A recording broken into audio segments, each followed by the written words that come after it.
Well, I'd probably formed an impression of Lourdes even before that storm my first night. I guess I come here expecting to find thousands of sick people, dying, desperate.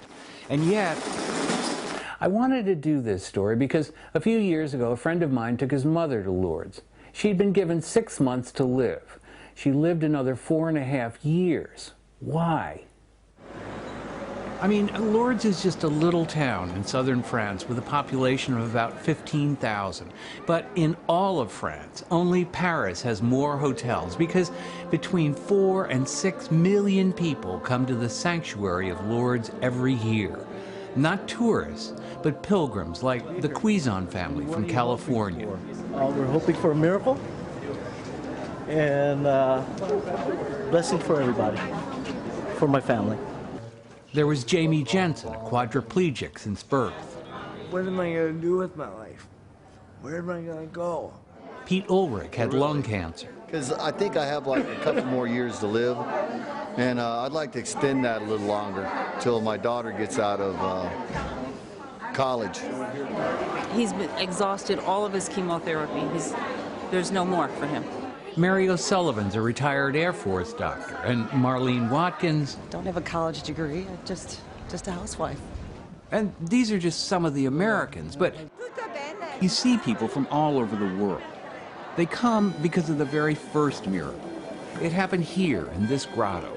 The Virgin Mary is believed to have appeared 18 times to a poor, uneducated teenager who we've come to know as Bernadette of Lourdes. And during one vision where Mary appeared, this spring began to flow.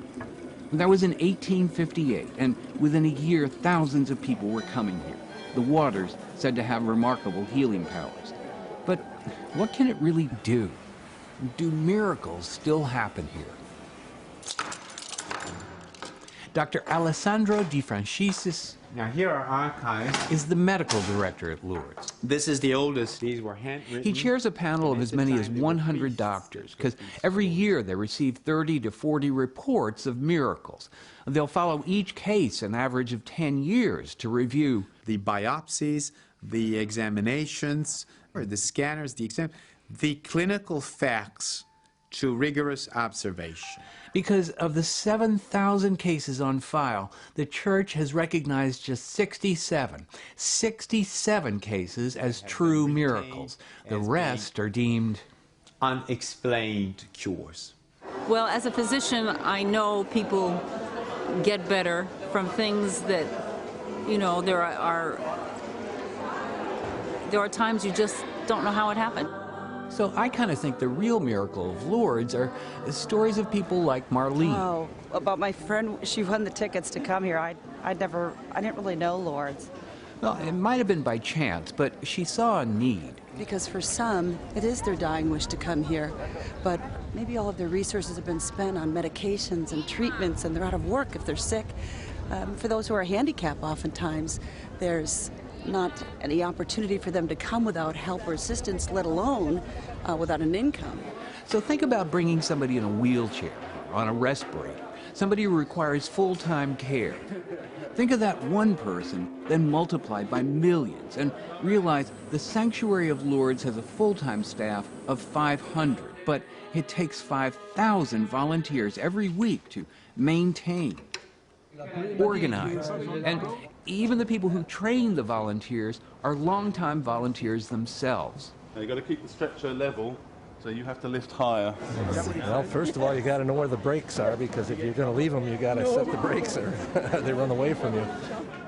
Vern Pottinger is a high school math teacher. Well, this is my second time here. I did some other things at home, like going to the Katrina hurricane recovery and floods in Cedar Rapids, Iowa, and different things like that. What brought me to Lourdes? Dan Rivetto's a Washington lobbyist. This is his second time. Love. Yeah? Love. Bridget Klatt came from Wisconsin. And I thought I wasn't going to have enough to come on the trip, so I was going to sell one of my cows that I have at home. Right. She was willing to sell her cow to wash dishes because Bridget and Vern and Dan paid their own way to volunteer with the organization that Marlene founded, the North American Lourdes Volunteers. It was after her pilgrimage 10 years ago that Marlene dedicated herself to bringing not only sorely needed volunteers, but pilgrims who might otherwise not be able to come.